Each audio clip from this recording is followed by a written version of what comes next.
जय श्री कृष्ण। तो कल के सत्संग में हमने सुना था कि उग्रसेन आकर कंस से लड़ते हैं।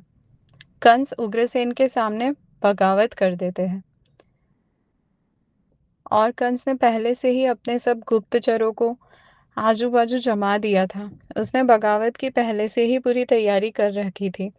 कंस के इशारे पर ही उन्होंने वृद्ध उग्रसेन और देवक राजा को पकड़कर जेल में बंद कर दिया। इन वृद्धों की सुनता भी कौन अब?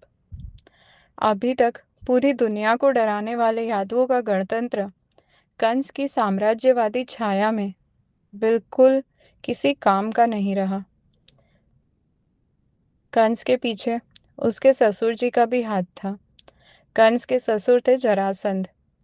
कंस की दो स्त्रियां थी, अस्ति और त्रस्ति। दुनिया की इतनी बड़ी सेना कंस के साथ थी, फिर वो ऐसे दुष्ट काम करे, उसमें आश्चर्य ही क्या है। उग्रसेनं च पितरं यदुभुजान्यकाधिपं स्वयं निग्रह्य भूभुजे शूरसेनान् महाबलः। अब कंस के राज्य में अभी तक तो लोक सत्ता थी, लेकिन अब सब कुछ धीरे धीरे खत्म होने लगा। वो सिंहासन पर चढ़कर बैठ गया। गणतंत्र का अब कोई नामो निशान नहीं रहा। अगर कोई भी प्रश्न करता, आवाज उठाता, तो उसे जेल में बंद कर दिया जाता। अब उसके राज्य में जो कंस को पसंद है वो अच्छा, जो कंस को ना पसंद है वो बुरा। जो कंस की हाँ में हाँ मिलाए वो अच्छा, जो उसके विरुद्ध बोले वो बुरा।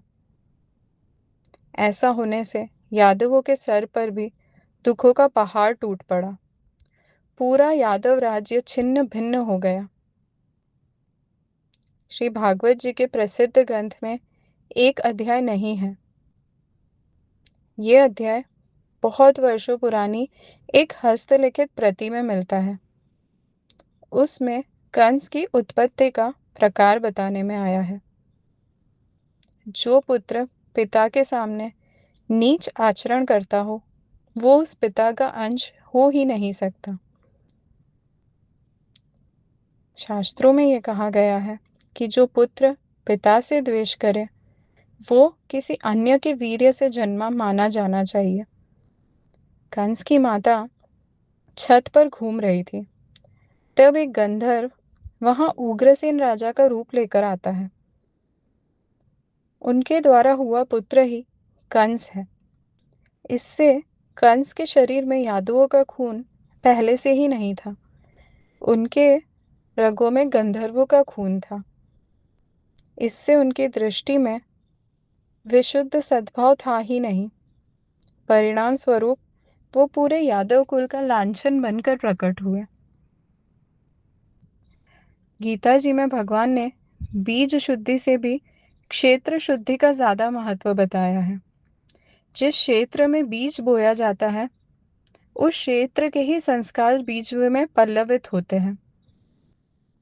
श्री सुखदेव जी अब दशम स्कंद के दूसरे अध्याय में परीक्षित राजा के मथुरा मंडल का बदला हुआ तख्त बताते हैं। अब आगे के अध्याय में हम देखेंगे कंस की व्याकुलता और प्रभु के अवतरण की तैयारी। जय श्री कृष्ण।